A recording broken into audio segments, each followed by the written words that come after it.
class 11th student. Welcome to Tirupati International School. Today we are dealing with our 6th lecture with the subject business studies. Okay. Up till now we have just completed about the classification of business activities on the basis of industries. Okay. Classification of business activities में क्या क्या आता है? Business activities दो तरीके की होती है. एक होता है it is divided on the basis of production, that is on the basis of industry is carry forward, and the second one is commerce. Today we are going to learn about the commerce business activities. Okay, classification of business activities on the basis of commerce.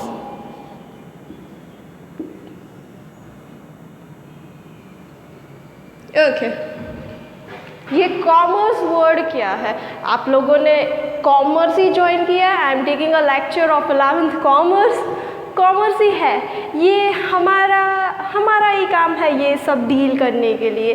क्या होता है, कल मैंने थोड़ा सा part आपको बोला था. इंडस्ट्री में हम क्या करते थे? प्रोडक्शन ऑफ रॉ मटेरियल या फिर प्रोडक्शन ऑफ कोई भी गुड्स जो होता है उसका प्रोटेक्शन करते थे. अब की बार क्या पा रही है? कॉमर्स मतलब कि distribution of that particular good. Okay, क्या करना है हमें? डिस्ट्रीब्यूशन करना है. किस चीज़ का डिस्ट्रीब्यूशन? जो भी गुड्स इंडस्ट्री में बना है वो गुड्स जाके किसको पहुंचाना है? To the ultimate customer. क्या है कॉमर्स में, क्या क्या आता है? What do you mean by that? That is distribution of goods and services. Okay, distribution of goods and services इसको to the ultimate customer, to the ultimate customer या फिर to the ultimate consumer. Okay, क्या है? Distribution of goods and services. अब समझो बच्चों, हमेशा क्या होता है कि ये इंडस्ट्री तो क्या काम करती है? अपना जो प्रोडक्शन है वो सिर्फ प्रोडक्शन बनाती है, उसको अल्टीमेट कस्टमर तक कैसे पहुंचाए वो सारे प्रॉब्लम्स आते हैं. वो सारे क्या आते हैं? प्रॉब्लम्स आते हैं, जिसको हम क्या कहते हैं? हिंड्रेंस कहते हैं. इसमें हिंड्रेंसेस.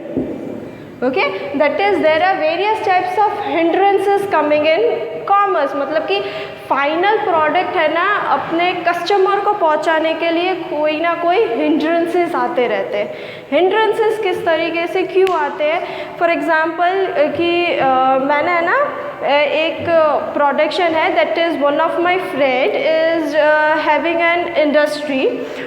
उसको ये क्या कहते हैं हम, ये बैग्स नहीं आती, जैसे कि अभी तो ये पॉलीथीन वाली बैग्स तो वैसे तो मना कर दिए, प्लास्टिक कीपिंग बैग्स. ओके, उसको वो कपड़े की बैग्स और वो उसका मैन्युफैक्चरिंग है. वो कहाँ पर मैन्युफैक्चर कर रहा है? Paper bags and all that Rajasthan में मैन्युफैक्चर है. Okay, what is there? What example I am giving it? One of my friend, मेरी एक फ्रेंड है जिसका नाम क्या है? शिवानी. मेरी एक फ्रेंड है जिसका नाम शिवानी है, और उन लोगों के पास एक इंडस्ट्री है. इंडस्ट्री क्या बनाती है? पेपर बैग्स बनाती है. पेपर बैग्स बनाती है. इंडस्ट्रीज कौन सी जगह पर है? तो है राजस्थान में. इंडस्ट्रीज कौन सी जगह पर है? राजस्थान है. उनको एक इंडस्ट्री है, राजस्थान में इंडस्ट्री है. क्या बनाती है? पेपर बैग्स बनाती है. अब ये इसने मेरे को बोला कि भाई I just want to expand my market as in Gujarat also. I am staying in Gujarat. He just contact me और मेरे को बोल रही है कि हमको है ना हमारी इंडस्ट्री को मार्केट एक्सपांड करना है. हमने बहुत बड़ी यूनिट खोल ली है, हम इतना सारा प्रोडक्शन करते हैं पेपर बैग्स का, तो मेरे को ये बेचना है. किसको बेचना है? To the ultimate customer. अब ऐसा तो हमेशा नहीं होगा. ये कौन हो गई हमारी? ये तो हमारी हो गई प्रोड्यूसर हो गई शिवानी. ये कौन हो गई? प्रोड्यूसर हो गई हमारी ये इंडस्ट्री की. तो ओके, तो ये प्रोड्यूसर है, वो तो डायरेक्टली हर बार बेचने नहीं जाएगी अपने गुड्स. ओके, वो तो हर बार वो उसको राजस्थान में करना है, फिर अभी राजस्थान से लेकर गुजरात में अभी करना है, फिर उसको कोई स्कोप होगा या फिर उसके कोई पहचान वाले होंगे तो उसको एमपी में भी करना है। ओके, ये सब उसको एक्सपांड करना है, उसका खुद का बिजनेस। तो वो किस तरीके से एक्सपांड करेगी? वो डायरेक्टली तो हर जगह जा नहीं सकती, उसको क्या भेजना पड़ेगा?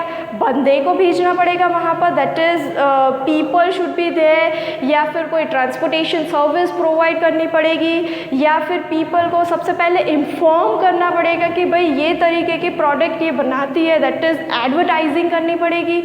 तो ही जाके पीपल को सबको समझ में आएगा वो क्या चीज़ है, ये क्या बेच रही है। तो अगर इसको मार्केट एक्सपैंड करना है टू द अल्टीमेट कस्टमर, तो वो खुद तो जा नहीं सकती, वो क्या बेचती है? दूसरे कोई पीपल को बेचती है, दूसरे कोई बंदे को बेचती है। तो यही हो गया जो वो अपना प्रोडक्ट जो बनाती है उसको क्या करना है? डिस्ट्रीब्यूट करना है अपना प्रोडक्ट। तो डिस्ट्रीब्यूट किसे करेगी? With the help of commerce. Distribute किस तरीके से करेगी? With the help of commerce. Okay, so understood the meaning of commerce? Okay, what is the commerce? Distribution of goods and services to the ultimate customer. Okay, वो जो particular customer को goods and services देनी है, वो होता है हमारा commerce. Okay, now this commerce is also been divided into various categories. हमने ये कैसा बोला था कि इंडस्ट्री में भी कैसे कैटेगरीज होती थी, तो इसी तरीके से commerce is also been divided into categories.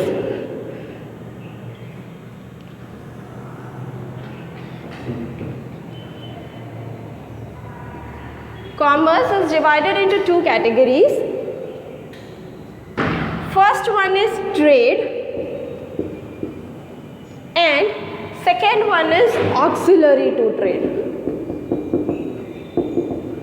Auxiliary to trade. Okay, क्या है? दो पार्ट, एक है ट्रेड और दूसरी है ऑक्सिलरीज टू ट्रेड। ट्रेड मतलब क्या होता है? ट्रेड का मीनिंग क्या होता है? ट्रेड मतलब कि कुछ ना कुछ व्यापार करना। ओके, ट्रेड मतलब कि कुछ ना कुछ व्यापार करना। व्यापार मतलब कि बिजनेसमैन, वो छोटा हो या बड़ा हो, कुछ ना कुछ उसको व्यापार वो बंदा कर रहा है, वो बंदा क्या है? व्यापारी है। तो what is trade? That is व्यापार करना। तो बिजनेस में, कॉमर्स में अगर आपको डिस्ट्रीब्यूशन है, आपको डिस्ट्रीब्यूशन अपने यहाँ से प्रोडक्शन लेकर यहाँ पर जाके डिस्ट्रीब्यूट करना है टू द पीपल, तो how you will connect with the trade? Trade are also of two types. मैं नाम लिखती हूँ ना, तब आपको पता चल जाता है किस तरीके से है। Trade are of two types. The first one is internal trade and the second one is external trade. Okay, internal trade, it includes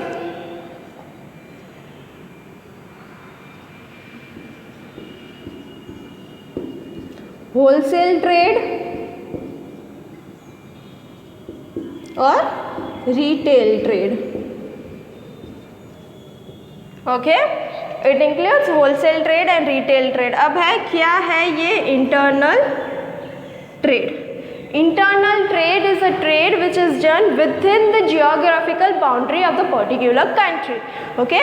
मतलब कि हमारी जो कंट्री है, हमारा जो इंडिया का मैप है, उसके अंदर सारे ट्रांजैक्शन कर रहे हैं, दैट इज़ बायर्स है या फिर सेलर्स है ऑफ द पर्टिकुलर प्रोडक्ट, वो दोनों कहाँ पर बिलोंगिंग है? Within the India.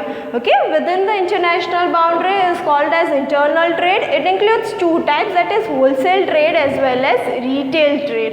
Okay, trade मतलब कि व्यापार करना, जो अंदर का व्यापार करते हैं उसे कहते हैं इंटरनल ट्रेड। और एक्सटर्नल ट्रेड क्या आ गया? जो हम हमारी बाउंड्रीज से बाहर जाके व्यापार करते हैं, या फिर कोई चीज़ लाते हैं या फिर कोई चीज़ को बेचते हैं, वो हो गया हमारा external trade. Okay, internal trade में wholesale trade, retail trade. You all know that wholesale मतलब कि होलसेलर है, होलसेलर बंदा है जहाँ पर बल्क क्वांटिटीज़ अमाउंट, बहुत सारा गुड्स जो होता है उसके पास बहुत बल्क में होता है। Okay, wholesale trade is the one which has the bulk quantity. अगर आप उसको बोलो ना कि मार्कर आपको चाहिए तो वो मार्कर का उसके पास पूरा बॉक्स का सेट होगा, वही आपको लेना पड़ेगा। उसके पास सारे सेट के पड़े होते हैं, वो आपको डायरेक्टली लेने पड़ेंगे। क्यों? क्योंकि वो हमेशा बल्क क्वांटिटीज़ में रखता है सब कुछ। और दूसरा है रिटेल ट्रेड। रिटेल ट्रेड मतलब कि अगर आपको एक मार्कर चाहिए तब वो ही रिटेलर के पास से जाकर आपको एक मार्कर मिल जाती है।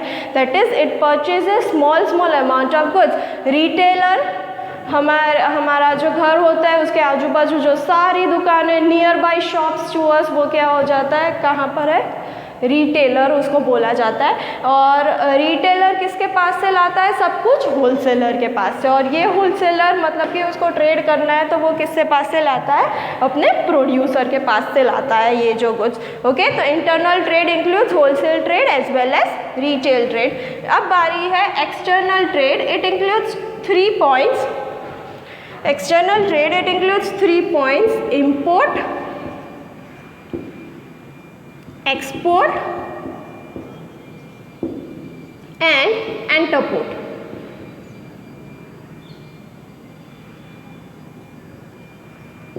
Import, export as well as interport. अब समझो, एक्सटर्नल ट्रेड मैंने अभी बोला था क्या होता है, हमारी जियोग्राफिकल बाउंड्री के बाहर भी हम काम करते हैं, मतलब कि कोई गुड्स और सर्विसेज हम बाहर से मंगवाते हैं। That is if we are buying something from other countries, that is considered to be as our import. फिर एक्सपोर्ट मतलब कि हमने हमारा गुड्स यहाँ पर बनाया है, हम जाके बाहर बेच रहे हैं। फॉर एग्ज़ाम्पल, ये जो पेपर बैग्स बनाते हैं ना, पेपर बैग्स के लिए मेरे को है ना कोई थोड़ी सी इंक की ज़रूरत होती है। क्यों? क्योंकि सबके वो नेम मेरे को लिखने हैं वो पर्टिकुलर पेपर बैग्स के लिए। तो मैं वो क्या है, वो इंक मैं बाहर से मंगवा रही हूँ, वो इंक मैं बाहर से मंगवा रही हूँ। दैट इज़ मेरे को रशिया से मंगवाना है, तो मैंने वो रशिया से वो इंक मंगवाए, तो वो मेरे लिए क्या हो गया, इम्पोर्ट हो गया। और फिर मैं ये फाइनल बैग्स बना के दूसरे देश को बेच रही हूँ। That is I am selling my this final product, I am selling my final product to other countries. That is मेरे देश से वो ही प्रोडक्ट बाहर की कंट्री में चला गया, तो वो क्या बन जाता है, एक्सपोर्ट। और फिर है एंटरपोर्ट। एंटरपोर्ट ये नया वर्ड है आप सभी के लिए।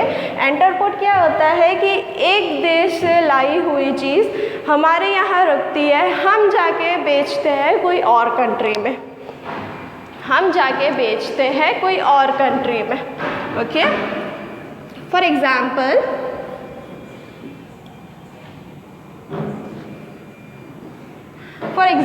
students, that we are Indian, we are in India.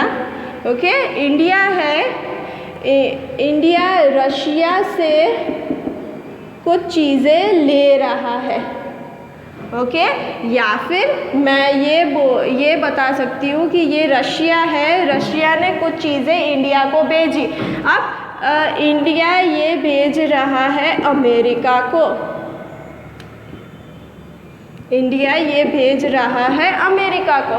तो ये क्या होता है, इन दोनों के कनेक्शन जो है वो अच्छे नहीं हैं। किसके? रशिया के और अमेरिका के कनेक्शन अच्छे नहीं हैं। तो रशिया डायरेक्टली अपने कोई भी प्रोडक्शन है ना, कोई भी गुड्स का, तो वो डायरेक्टली अमेरिका को नहीं बेच रही। तो क्या वो किसको बेच रही है? इंडिया को बेच रही है। फिर इंडिया ने वही चीज़ जाकर किसको बेची? अमेरिका को बेची। ओके, तो ये हो जाता है हमारा एंटरपोर्ट। दैट इज़ हमारा बाहर के देश से हमने परचेज़ किया, फिर जाके वो हमारी कंट्री में रहा, फिर जाके वही पर्टिकुलर गुड्स हमने जाके दूसरी कंट्री को बेच दिया। ये क्या हो जाता है? हमारा interport. Okay, that is external trade में आता है। ओके, तो कॉमर्स में trade, internal trade as well as external trade, wholesale, retail, import, export as well as interport. Okay, तो ये हो गया हमारा ट्रेड का। अब बारी है auxiliaries to trade. Auxiliaries to trade, auxiliaries मतलब कि क्या है? ऑक्सिलरीज मतलब कि कोई भी चीज़ को सर्विस देना, मतलब कि कोई भी गुड्स को सर्विस प्रोवाइड करना, वो हो जाता है ऑक्सिलरीज टू ट्रेड। ये auxiliaries to trade is also considered to be as aids to trade. AIDS aids भी इसे कहा जाता है, एड्स टू ट्रेड या ऑक्सिलरीज टू ट्रेड, इसके दो नाम हैं। Okay, it means to provide some और द अदर, ये जो ट्रेड हम करते हैं उसके साथ साथ कोई ना कोई सर्विसेज हमें चाहिए। एग्जांपल मैंने ये लेक्चर के स्टार्टिंग में ही बोला था कि अगर आपको प्रोडक्शन आपने किया है तो आपको जाकर वो सेल करना है। ओके, आपको जाकर सेल करना है तो वेरियस हिंड्रेंसेस आते हैं, वेरियस हिंड्रेंसेस आते हैं आपकी कंपनी के लिए। तो वो हिंड्रेंसेस क्या होते हैं? एक तो होता है आपका वेरियस हिंड्रेंसेस आते हैं आपकी कंपनी में, एक होता है आपका पीपल का hindrance, that is you want some और the other people for that. क्यों? क्योंकि एक चीज़ यहाँ से उठा के दूसरी जगह पर पहुँचाना है तो पीपल की ज़रूरत पड़ती है, तो आपको पीपल भी चाहिए। दूसरा हो जाता है दैट इज़ आपको इसके लिए टाइम चाहिए, दैट इज़ अगर आपका गुड्स बिका नहीं तो वो कहाँ पर स्टोर होगा, आपको वहाँ अगर आप स्टोर नहीं करोगे तो गुड्स बिगड़ भी जा सकता है। ओके, अगर गुड्स आपने सोल्ड नहीं किया तो क्या हो जाता है, आपको एक्सचेंज ऑफ मतलब कि आपको उसको एक्सचेंज भी करना पड़ेगा। दैट इज़ अगर बराबर तरीके से गुड्स पहुंचा नहीं, that is exchange of goods and services भी आपको करनी पड़ेगी। ये जो एक्सचेंज आप करते हो इसके लिए क्या क्या चीज़ें हमें ज़रूरत है, क्या क्या चीज़ें हमें ज़रूरत है? तो सबसे पहले फाइनेंस का भी ज़रूरत होता है। क्यों? क्योंकि to maintain all the stock, to maintain the stock we also need a finance, that is to establish the business also हमें पैसे चाहिए, वो बिज़नेस रन करने के लिए भी हमें पैसे चाहिए, और जो हमारा प्रोडक्ट है वो बाहर बेचने के लिए भी हमें पैसे तो चाहिए। We need that much amount of fund for that. तो वो हो गया हमारा, वो भी प्रॉब्लम आती है हमको फाइनेंस की। फिर जाके हमें कौन सी प्रॉब्लम आती है, दैट इज़ पीपल के पास वो नोइंग नहीं है, that is people is not knowing about our product. जैसे कि मैंने बोला मेरी फ्रेंड है, उसको पेपर बैग्स बनाना है, तो वो कैसे सेल आउट करेगी? यहाँ के पीपल को पता ही नहीं है कि वो पेपर बैग्स बेच रही है, मतलब कि there is a lack of information, there is lack of information, ये इंफॉर्मेशन की वहाँ पर लैकिंग है। तो ये भी क्या हो जाती है एक तरीके से, तो हिंड्रेंसेस बन जाती है वो प्रोड्यूसर के लिए। हिंड्रेंसेस मतलब कि प्रॉब्लम्स। ओके, हिंड्रेंसेस मतलब कि कौन कौन सी प्रॉब्लम्स हो जाती है। तो ये कॉमर्स क्या काम करता है, that is specially auxiliary to trade क्या काम करता है, ये जो सारे हिंड्रेंसेस है उसको रिमूव करने के लिए वेरियस सर्विसेज प्रोवाइड करता है, ताकि जो प्रोड्यूसर है, जो भी बिजनेसमैन है, उसको ये सारी तकलीफ़ें ना हो, उसको ये सारी तकलीफ़ें ना हो। इसीलिए ये प्रोड्यूसर है वो थोड़े तरीके की सर्विस प्रोवाइड करता है। Auxiliary to trade it includes various services. कौन कौन सी सर्विसेज आती है, दैट इज़ ट्रांसपोर्टेशन,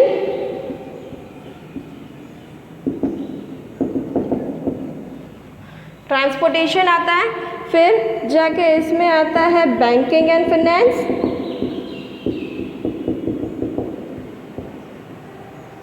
फिर इसमें आता है वेयरहाउसिंग, फिर इसमें आता है एडवर्टाइजिंग।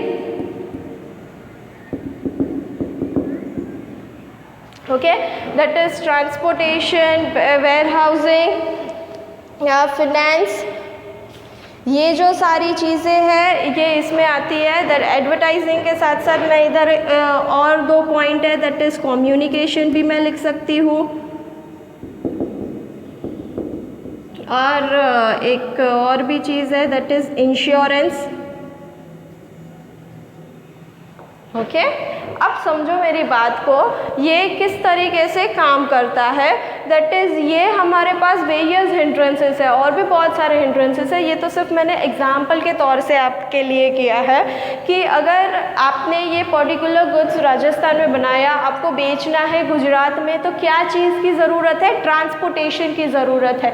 ट्रांसपोर्टेशन अगर वो ट्रांसपोर्टेशन प्रॉपर टाइम में किया तो आपका exchange of goods as well as people की भी हिंड्रेंस जो आती है वो जाके आपकी कम हो जाएगी। ओके, तो transportation is also very necessary. क्यों? क्योंकि आपको पता नहीं है कि आप जो पर्टिकुलर लोकेलिटी में रहते हो ना, वहाँ के प्रोडक्ट जो बनते हैं ना वो दूसरे कंट्री मतलब कि दूसरे स्टेट में भी वो जाके बेचते हैं, ना ही आपके पर्टिकुलर लोकल एरिया में ही वो आप जो ख़रीदते हो वो भी प्रोडक्ट वहाँ पर नहीं बनते, या फिर आप जो मतलब कि आपके वहाँ के लोकेलिटी में जो प्रोड्यूसर है वो प्रोडक्ट सिर्फ आपके लोकल एरियाज़ में ही नहीं बेचते, वो जाके बाहर के स्टेट में भी बेचते हैं। ओके, तो यही हो जाता है विद द हेल्प, किसके मदद से बेचते हैं? तो with the help of transportation. वो हो गया वाया बस ट्रांसपोर्टेशन या रेलवेज हो गया, या फिर with the help of car और with the help of ship और anything, that is transportation is needed for the exchange of goods and services. Okay, फिर आ जाती है हमारा सेकेंड पॉइंट है जो है बैंकिंग एंड फिनेंस।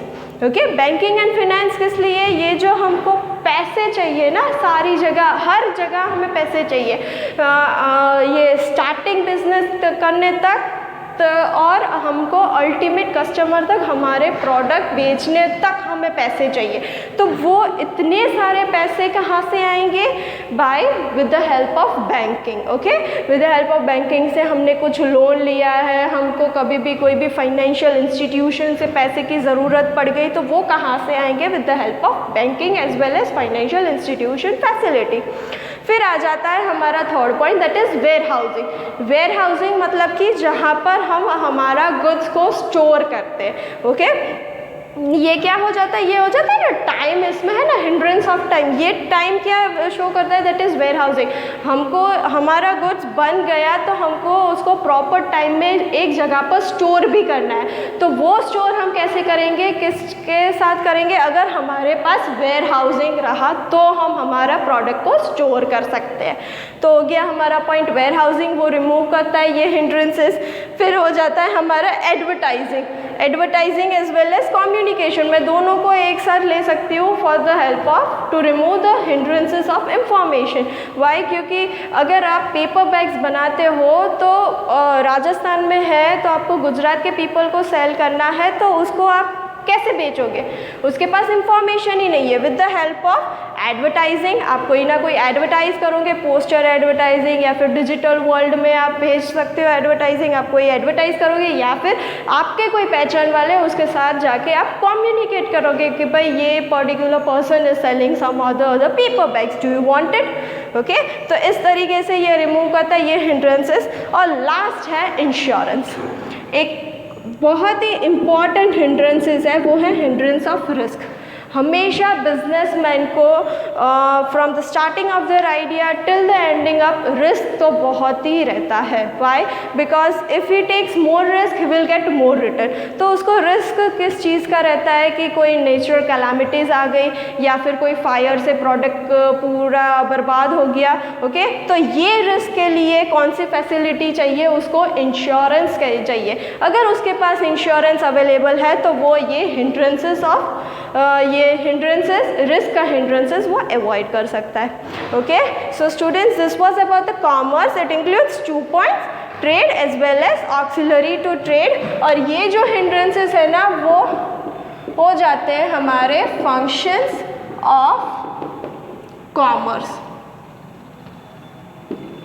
अब समझो, आपको जो केस स्टडीज़ आती है ना वो कैसे आती है? ये जो सारे हिंड्रेंसेस दिए हैं वो पर्टिकुलर हिंड्रेंसेस की केस स्टडी पूछ जाती है, उसके साथ पूछा जाता है हाउ टू अवॉइड इट। तो उसके साथ ये जो सर्विसेज है, एड्स टू ट्रेड है, वो कैसे हेल्प करती है ये हिंड्रेंसेस को रिमूव करने के लिए, ये आपका एक क्वेश्चन हो जाता है। Okay students, this was about the classification of business activity.